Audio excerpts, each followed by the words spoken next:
C'est pourquoi, bien que le sujet de cet essai n'offre pas à première vue des dimensions démesurées, nous conservons l'espoir que l'étude entreprise puisse éclairer un peu la doctrine du droit pénal et la psychologie du juge répressif.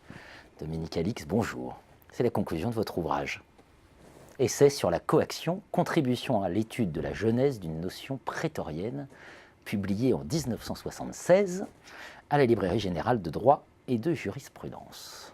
Je suis un peu le témoin d'une époque révolue. Dominique Alix, je vous présente d'abord, agrégé des facultés, droit privé et sciences criminelles, ancien professeur à l'université Paris-Sud, faculté Jean Monnet de Sceaux, et avocat général en service extraordinaire à la Cour de cassation, nommé avocat général en service extraordinaire à la Cour de cassation en 2003 jusqu'en 2011. Et donc cet ouvrage, introuvable, mais dont vous m'avez fait cadeau. C'est heureux qu'il soit introuvable, ça prouve qu'il a été normalement diffusé par l'éditeur. Je n'ai pas eu cette chance quelques années plus tard avec un petit ouvrage intitulé « Le droit pénal », dont j'ai vendu quelques dizaines d'exemplaires et les autres exemplaires sont partis au pilon. Ah.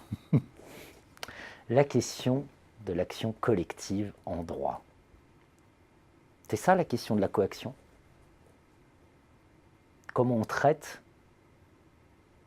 de l'action collective en droit ? Précisément, en droit pénal, l'action collective est difficile à incriminer, à cerner, puisque nul n'est pénalement responsable qu'à raison de son propre fait. Alors, comment on fait ? Qu'est-ce que vous nous dites dans cet ouvrage ? Dans ce cas, lorsqu'il y a agissement de plusieurs auteurs, lorsqu'il existe, selon une expression un peu ancienne, plusieurs infracteurs pour une même infraction, on peut y voir un auteur principal et des complices. Et le code pénal n'envisage en réalité que le cas des complices. Il ne se prononce pas sur le cas des complices qui ont un rôle décisif dans l'action criminelle, dans l'action délictueuse. Peut-être est-ce parce que le complice a vocation à être puni de la même peine que l'auteur principal, et ce qu'on appelle la théorie de la peine justifiée fait qu'il n'est pas nécessaire de distinguer dans tous les cas l'auteur du complice de l'infraction puisqu'ils encourent la même peine. Il reste que traditionnellement et dès l'ancien droit, on considérait que parmi les complices, ceux qui n'ont pas accompli la totalité des éléments constitutifs de l'infraction, il existe plusieurs catégories. Et celles de complices, de simples complices, des complices subalternes, et puis des complices, voire les instigateurs de l'infraction, qui doivent être assimilés aux véritables auteurs de l'infraction, voire devenir celui que l'on réputera auteur moral de l'infraction. Si on déporte le sujet vers l'entreprise, action collective par définition. Voilà. L'action est collective par définition, mais n'exclut pas la responsabilité individuelle de chacun des dirigeants de l'entreprise à différents stades. Ce n'est pas exclu du tout. C'est un grand sujet actuellement, le nombre de dirigeants qui préfèrent faire valoir leur incompétence plutôt que de passer pour des fraudeurs. Alors en tant qu'ancien pénaliste, je vous dirais, sanctionnons l'incompétence. Le droit ne reconnaît que la peine individuelle, de toute façon. Peine individuelle, personnalité des peines. Ça pourrait conduire à des formes d'instruction particulières ? Non. Cette grille de lecture ? Pas nécessairement. Pourquoi vous concluez sur la psychologie du juge répressif ? Ah, ça c'est une autre histoire. Peut-être n'avez-vous pas lu l'introduction. Si. Alors, deux compilateurs de l'ancien droit, qui était un droit coutumier, jus Et Mouillard de Vouglans traite de la question de la coaction, c'est-à-dire de l'assimilation de certains complices aux auteurs mêmes de l'infraction.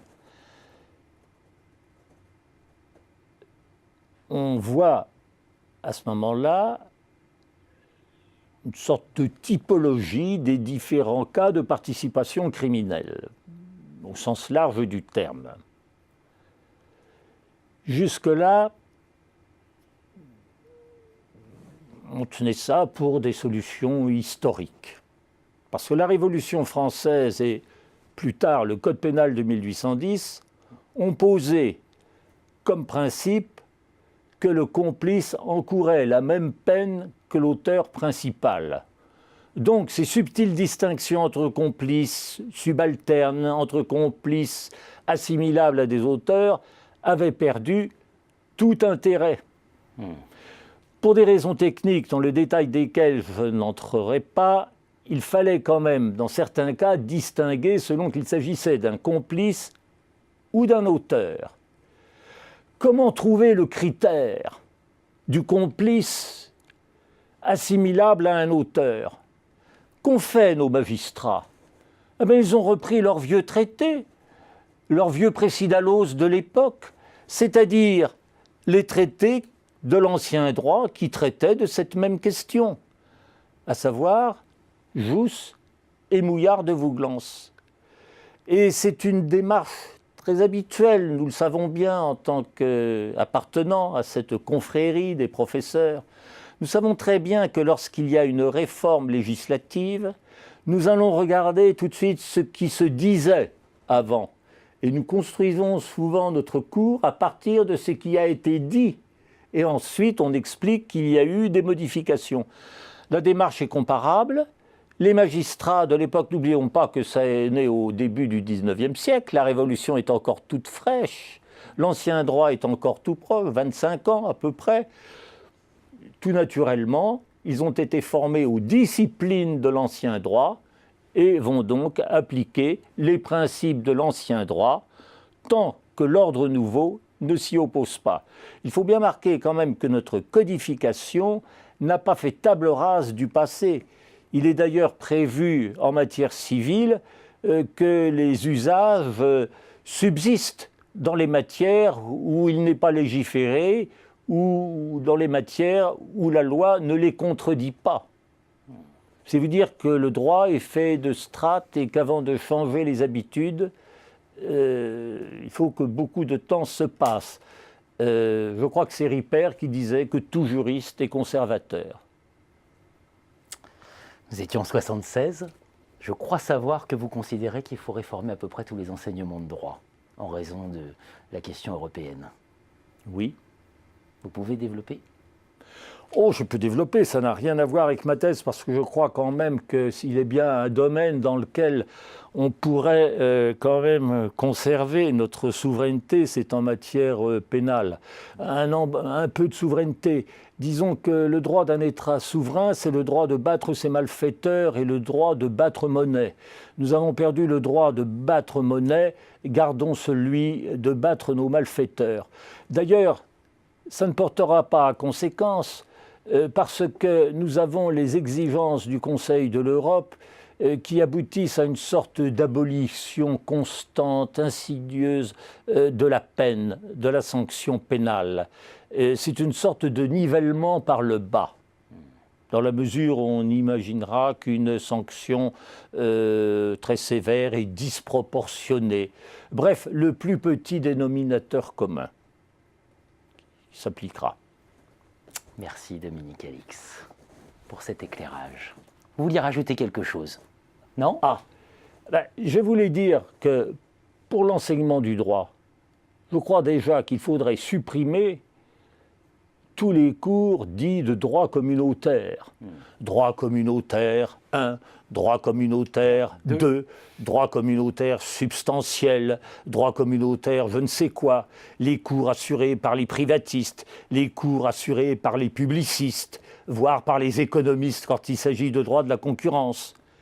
Je m'inscris en faux contre cette approche qui est fallacieuse, qui induit nos étudiants en erreur En réalité, n'oublions pas que le droit communautaire a intégré un ordre juridique qui lui est propre dans l'ordre interne de chacun des États membres. Le premier juge communautaire, savez-vous qui c'est en France? Le premier juge communautaire. Mais c'est le juge français qui doit appliquer la norme communautaire devant laquelle s'effacent nos lois et règlements qui leur seraient contraires. Voilà Donc, introduction à l'étude du droit, les sources du droit. On peut commencer par la Constitution, parce que c'est la Constitution qui permet d'asseoir l'autorité du traité de l'Union européenne, et puis ensuite, il faut décliner les règlements, les directives, etc., les lois et nos règlements d'application. Espérons que tous les magistrats vous entendent au moment où ils rendent leurs décisions. Ah, j'ai été très surpris de leur agilité intellectuelle et de leur faculté d'adaptation. C'est-à-dire qu'ils ont réussi, et même plusieurs décisions récentes le montrent, à assimiler les exigences du management. Plusieurs décisions le prouvent, et ils n'hésitent pas, le cas échéant, ils sont contents de le faire, de s'arroger des pouvoirs de contrôle, par exemple sur la gestion des fonds parlementaires. Un arrêt passé inaperçu du 27 ou du 28 juin 2018 a considéré qu'était justifiée la mise en examen de sénateurs auxquels avaient été remis des fonds destinés à leur groupe parlementaire. Mais on a envie de dire, de quoi se mêle donc l'autorité judiciaire? C'est une affaire qui regarde le règlement interne des assemblées, qui ont la libre disposition des fonds qui leur sont alloués.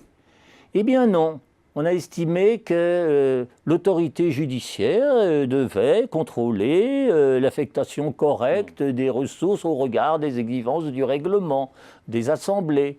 Vous avez tout de suite compris qu'il s'agit là d'une sorte... Alors, on a dit à l'occasion que les sénateurs étaient chargés d'une mission de service public. Ils n'étaient pas dépositaires de l'autorité publique, mais qu'ils étaient titulaires d'un mandat électif, qu'ils étaient par conséquent chargés d'une mission du service public. Vous me direz, quel intérêt de citer cette affaire? Mais vous l'avez compris. Il s'agit de poser des pions pour une autre affaire, de façon subreptice, arrêt non publié, pour justifier la mise en examen d'un député auquel il est reproché d'avoir fait appel au service de son épouse. Merci Dominique Alix.